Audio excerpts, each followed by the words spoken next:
მწვანე სახლი ძველი თბილისური აივნებით, რომელსაც ტურისტები ფოტოებს უღებენ, ამჟამად დანგრევის პირასაა. ყავლაშვილის ქუჩაზე მდებარე ეს ავარიული შენობა კულტურული მემკვიდრეობის სიაშია შეტანილი. ძეგლი ამჟამად თბილისის განვითარების ფონდის საკუთრებას წარმოადგენს. ფონდში ამბობენ, რომ მაღალი კულტურული და არქიტექტურული ღირებულებების მქონე სახლს პირვანდელი სახე სრულად დაუბრუნდება. პროექტი დამუშავებულია არქიტექტორ-რესტავრატორების მიერ და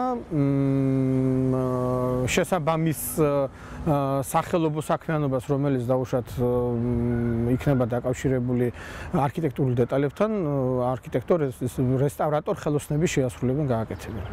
ძველ თბილისში მდებარე ავარიული სახლი უკვე დიდი ხანია დაცარიელებულია. თბილისის განვითარების ფონდში ამბობენ, რომ ადგილობრივ მაცხოვრებლებს ბინის ქირას მანამდე გადაუხდიან, სანამ რეკონსტრუქცია არ დასრულდება. ისე ააშენეს ბინები ცნობილმა გვარებმა, რომ არავინ არ შეკითხვია იმათ, რატო ანგრევა ამას, ძეგლის სტატუსი მშვენიერი სახლები იყო და სხვათა შორის ნორმალურ მდგომარეობაში. განახლდეს. განახლება ქვია იმას, რომ იგივე პროექტი, იგივე ფართი, იგივე ის. ჩვენ არ ვითხოვთ არც დამატებით რაღაც ფორმებს და არც დამატებით სართულებს და ამას არ მოუხდება. 10-11 შენობის ნაკვეთი უნდა მოვიდეს შესაბამისობაში რეალობასთან და ეს შრომატევადი საქმიანობა იმდენად რამდენად მოსახლეობასთან ურთიერთობა გვიწევს, უნდა აუხსნათ და გავაგებინოთ, რომ მათ არაფერს არ ვართმევთ, უბრალოდ ფართის უცვლელად ვკეთებთ ნაკვეთებს კორექტირებას.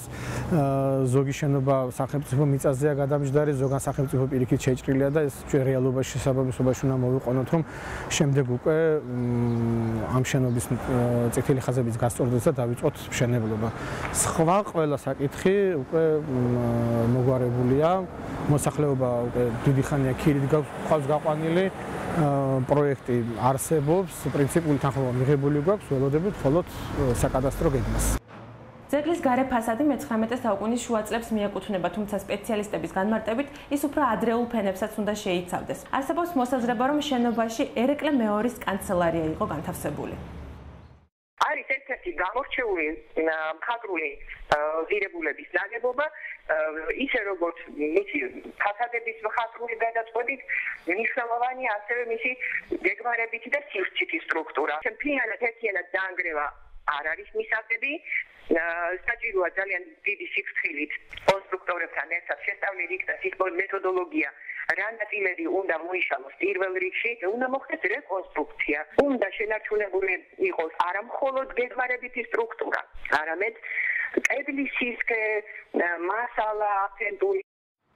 უკვე 3 თვეა თბილისის განვითარების ფონდი ადგილობრივ მოსახლეობასთან მოლაპარაკებებს აწარმოებს. ფონდში ამბობენ, რომ ყავლაშვილის ქუჩაზე სარეაბილიტაციო სამუშაოები შეთანხმების მიღწევისა და საკადასტრო ნაკვეთის შესწორების შემდეგ დაიწყება.